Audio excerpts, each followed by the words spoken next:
Hello and again स्वागत है आप लोग का मेरे YouTube channel Danish career counselling में।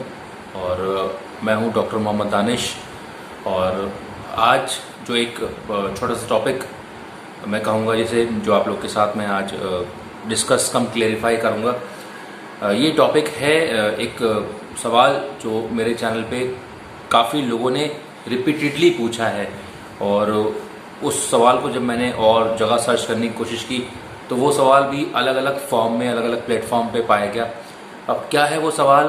जैसा कि हम लोग जानते हैं, जब हम कोई किसी कंपटीशन की तैयारी करते हैं या किसी एग्ज़ाम में बैठते हैं तो हर एक एग्ज़ाम में बैठने का एक मिनिमम एलिजिबिलिटी, जिसे मिनिमम अर्हता बोलते हैं, कि जो एक शैक्षणिक योग्यता होना चाहिए, एक एजुकेशनल क्वालिफिकेशन आपके पास होना चाहिए। तो उसके ऊपर मैं आज बात करूँगा स्पेसिफिकली फॉर टीचिंग जॉब। अगर हम बात करें हायर एजुकेशन में, अगर आपको असिस्टेंट प्रोफेसर बनना है तो उसके लिए कौन कौन सी डिग्रीज़ हैं जो वैलिड मानी जाती हैं और कौन सी डिग्रीज़ हैं जिनको इनवैलिड माना जाता है। ये आज का वीडियो बनाने का एक उद्देश्य था, क्योंकि मैंने ये सवाल देखा और ये सवाल मुझे काफ़ी इम्पॉर्टेंट लगा कि ये लोगों को पता होना चाहिए। क्योंकि कई बार बच्चे ये भी सवाल कर लेते हैं कि क्या सर इग्नू से जो लोग कर लेते हैं पीजी, क्या उसको मान्यता दी जाती है गवर्नमेंट जॉब में? ख़ासतौर पर अगर हम टीचिंग की बात करें, अगर आपने मास्टर्स डिग्री यानी कि स्नातकोत्तर डिग्री अगर आपने जो है वो इग्नू से ली हुई है तो क्या उसको वैलिड मानते हैं? या उसके अलावा कई तरीके से पीजी किया जाता है, जैसे कि कुछ लोग रेगुलर करते हैं, कुछ लोग प्राइवेट करते हैं, कुछ लोग पत्राचार से करते हैं। तो उस केसेस में क्या रहता है? और क्या अगर हम यूपीएचईएससी की बात करें स्पेसिफिकली, तो यूपीएचईएससी उसको मान्यता देता है या नहीं है, या एक्सेप्ट करता है? या उसके अलावा जो कमीशन के जो एग्ज़ाम्स होते हैं असिस्टेंट प्रोफेसर के ख़ास तौर पे, तो उसमें उस पीजी डिग्री को मान्यता दी जाती है जो पत्राचार से की जाती है या जो प्राइवेट तरीके से की जाती है, या कितना परसेंटेज होना चाहिए, उसका कोई परसेंटेज क्राइटेरिया है, तो वगैरह वगैरह इस तरीके के सवाल होते हैं। तो सबसे पहले मैं बात करूँगा कि जब हम असिस्टेंट प्रोफेसर बनने की बात कर रहे हैं और ख़ास तौर पर किसी कमीशन के थ्रू, और specifically in the reference of Uttar Pradesh higher education service commission, तो अगर हम उसके एलिजिबिलिटी क्राइटेरिया देखें, जब कभी भी फॉर्म आता है तो उसका जब नोटिफिकेशन जारी होता है तो नोटिफिकेशन में एक पॉइंट उसके शैक्षणिक योग्यता यानी कि एजुकेशनल क्वालिफिकेशन का भी होता है।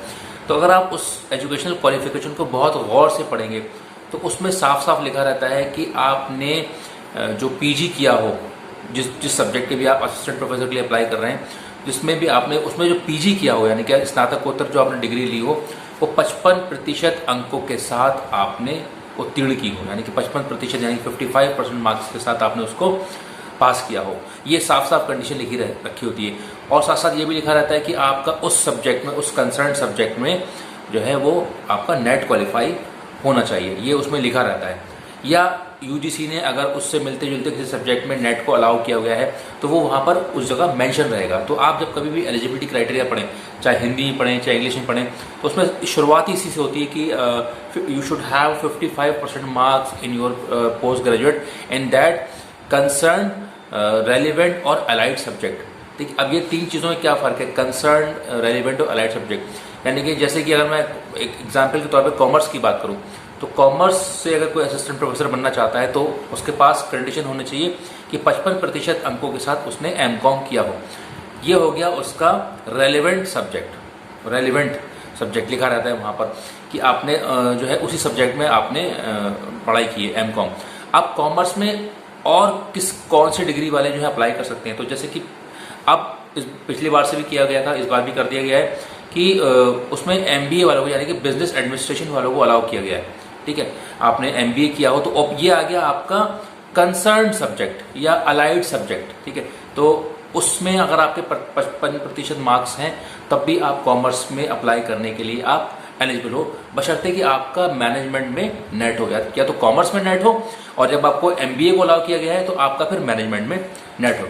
ये नहीं, ये भी बच्चों के अंदर कन्फ्यूजन होता है कि सर हम एमबीए किए हैं तो हमें क्या कॉमर्स से नेट करने की जरूरत है? नहीं, जब आपको एक एक्स्ट्रा बेनिफिट दिया गया है कि आप बिजनेस एडमिनिस्ट्रेशन के हैं, आप एमबीए किए हुए हैं तो आप कॉमर्स में अप्लाई कर सकते हैं, तो आपका नेट भी एमबीए में ही माना जाएगा, मैनेजमेंट में, ना ही कि कॉमर्स में। आपने एमबीए किया है तो आपको कॉमर्स में नेट करने की ज़रूरत नहीं है, आपको उसी से एलिजिबिलिटी आपकी पूरी हो जाएगी, क्योंकि आपका जब सब्जेक्ट एक्सेप्ट कर लिया गया तो उस सब्जेक्ट में होने वाले नेट को भी ऑटोमेटिकली, ये एक अंडरस्टूड चीज़ है कि उसमें आपका वो नेट एक्सेप्ट हो जाएगा। तो ये भी कई बार बच्चे सवाल करते हैं कि क्या सर हमें अलग से नेट करना पड़ेगा कॉमर्स में? तो कोई ज़रूरत नहीं है।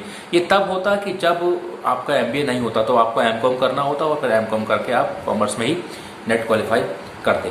एक तो चीज़ ये रहती है, फिर उसके अलावा उसमें देखा जाता है कि आपका PhD होना चाहिए। अब रही बात डिग्री की, तो डिग्री देखिए, अगर हम यूपी के स्तर पर बात करें तो काफ़ी सारी यूनिवर्सिटीज़ हैं जो रेगुलर मोड में कराती हैं, प्राइवेट मोड में कराती हैं। तो अगर आपने रेगुलर किया है तब भी वो मान्य है, और अगर आपने प्राइवेट किया है तब भी उसको मान्यता मिलती है। और आप उसमें उसके बाद अगर आप नेट क्वालिफाई कर लेते हैं तब आप असिस्टेंट प्रोफेसर के लिए अप्लाई कर सकते हैं। यानी कि आपके दोनों ही केस में आपकी डिग्री वैलिड है, रेगुलर के केस में भी और प्राइवेट के केस में भी। ठीक है, एक तो ये कंडीशन हो गई। दूसरा, जो कुछ जगह से पत्राचार से लोग कर लेते हैं, जैसे कि इग्नू वगैरह से कर लेते हैं, तो काफ़ी सारे बच्चों से मैंने बात की, हालांकि ऐसा नोटिफिकेशन में मेंशन नहीं है, मुझे तो नहीं दिखा, लेकिन काफ़ी बच्चों को मैंने देखा जिन्होंने इग्नू से पढ़ाई की है और उसके बावजूद उन्होंने रिटर्न निकाला और इंटरव्यू तक पहुंचे और उनका सिलेक्शन भी हुआ। यानी कि उनकी डिग्री को माना गया, यानी कि इग्नू। और ये एक ही नहीं, इसके अलावा भी मैंने एक और बच्चे से बात की थी, उसने एक उड़ीसा के, जो उड़ीसा पब्लिक सर्विस कमीशन है, तो वहाँ पर भी उसने एक फिजिक्स सब्जेक्ट में असिस्टेंट प्रोफेसर का एग्ज़ाम निकाला और उसकी भी टोटल पढ़ाई पत्राचार से हुई थी। और इवन उससे इंटरव्यू में कहा भी गया ये बात कि आपने थ्रू आउट पढ़ाई जो है अपनी पत्राचार से की है, उसके बावजूद भी आपके पास बहुत नॉलेज है और ये सब चीज़ें, और उसका सिलेक्शन हुआ। यानी कि कहीं भी उसकी पत्राचार की डिग्री या इग्नू से की हुई डिग्री जो है वो आड़े नहीं है, क्योंकि इग्नू की डिग्री को पूरे नेशनल लेवल पे जो है काफ़ी संस्थाओं में वैलिड माना जाता है और एक्सेप्ट किया जाता है, क्योंकि काफ़ी अच्छा सिलेबस होता है और टफ भी रहता है और बच्चे उसको कर नहीं पाते हैं। तो ऐसा नहीं कि अगर आपने इग्नू से किया हुआ है तो वैलिड नहीं होगा। तो वही चीज़ आपके UPSC में भी लागू होती है, क्योंकि कई बच्चों से मेरी बातचीत हुई अलग अलग विषयों में, तो वो जो है इग्नू से मास्टर्स किए हुए थे, उन्होंने रिटर्न निकाला और इंटरव्यू भी दिया, और कुछ का सिलेक्शन हुआ, कुछ का नहीं हुआ, वो बात अलग है। लेकिन उनको कहीं भी इस बात से दिक्कत नहीं आई कि उनका इग्नू से डिग्री है। तो इग्नू से भी दी हुई डिग्री इस तरीके से वैलिड है क्योंकि कहीं नोटिफिकेशन में नहीं दिया गया, लेकिन वो उसको मान्य किया रखा रहता है। और आपकी प्राइवेट डिग्री भी मान्य है, रेगुलर तो आपकी मान्य होती है। उसके अलावा कौन सी डिग्री जो है वो एक्सेप्टेबल नहीं होगी, अगर आपने किसी ऐसी यूनिवर्सिटी से अपना मास्टर्स किया हुआ है जो जिसे UGC ने मान्यता नहीं दी हुई है। आप देखिएगा हर साल यूनिवर्सिटी ग्रांट कमीशन जो है वो एक लिस्ट निकालती है यूनिवर्सिटीज़ की, जो लिखा रहता है कि इंडियन यूनिवर्सिटी की अभी मान्यता रद्द कर दी गई है, या ये UGC की मानकों के अनुसार यूनिवर्सिटी नहीं है और इनको कोई भी डिग्री देने का अधिकार नहीं है। तो आप जब भी कभी किसी प्राइवेट यूनिवर्सिटी से कहीं से भी एडमिशन लें तो ये ज़रूर देख लें कि वाकई में वो यूनिवर्सिटी पुरानी यूनिवर्सिटी है, वैलिड है, और उसे UGC से मान्यता मिली हुई है नहीं है।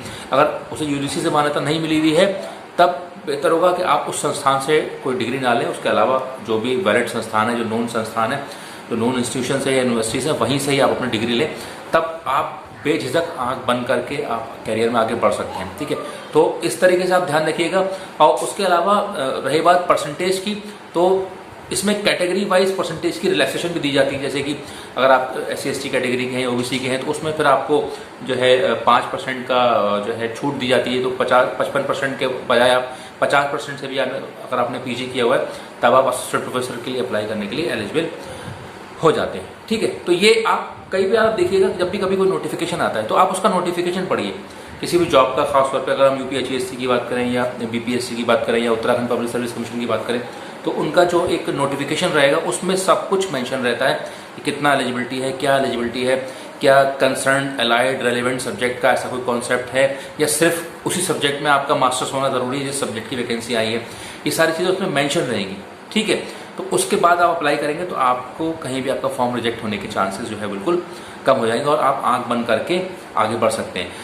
ठीक है, तो ये एक मैंने छोटा सा आप लोग के सामने डिस्कशन रखा डिग्रीज के वैलिड होने का, एक्सेप्टेबिलिटी का, कि आप को कि कौन सी डिग्री आपकी नहीं मानी जाएगी, कौन सी डिग्री मानी जाएगी, क्या इग्नू की डिग्री मानी जाएगी, वगैरह वगैरह। तो ये मैंने छोटी सी चीज़ आप लोगों के सामने रखी। अगर आपको ये आज का डिस्कशन अच्छा लगा हो तो इसको ज़रूर लाइक करिएगा, शेयर करिए और सब्सक्राइब करिएगा मेरे चैनल दानिश करियर काउंसलिंग। और किसी भी तरीके की career counselling regarding PhD, regarding admission, regarding any competitive exam or any other doubt, you can contact me through the WhatsApp number given in my description box. Though this consultation would be paid, but you would get a significant answer for your question, यानी कि आपको आपके सवालों का significant जवाब मिलेगा। आपको एक दिशा दिखाने की कोशिश करूंगा, आपको सही रास्ता बताने की कोशिश करूंगा। हो सकता है उस दिन ना दे पाऊँ आपका सही जवाब, लेकिन आपको टाइम लेके आपके व्हाट्सएप नंबर पे आपको दोबारा कॉल करके आपको एक सही दिशा देने की कोशिश करूंगा। उसके लिए टाइम लगता है, थोड़ा सा कॉस्ट इनकर होती है, तो वही चीज़ है। तो आप लोग मुझसे उस रास्ते से रब्ता कायम कर सकते हैं। तो आज के लिए इतना ही। Thank you very much for watching today's video. Thank you.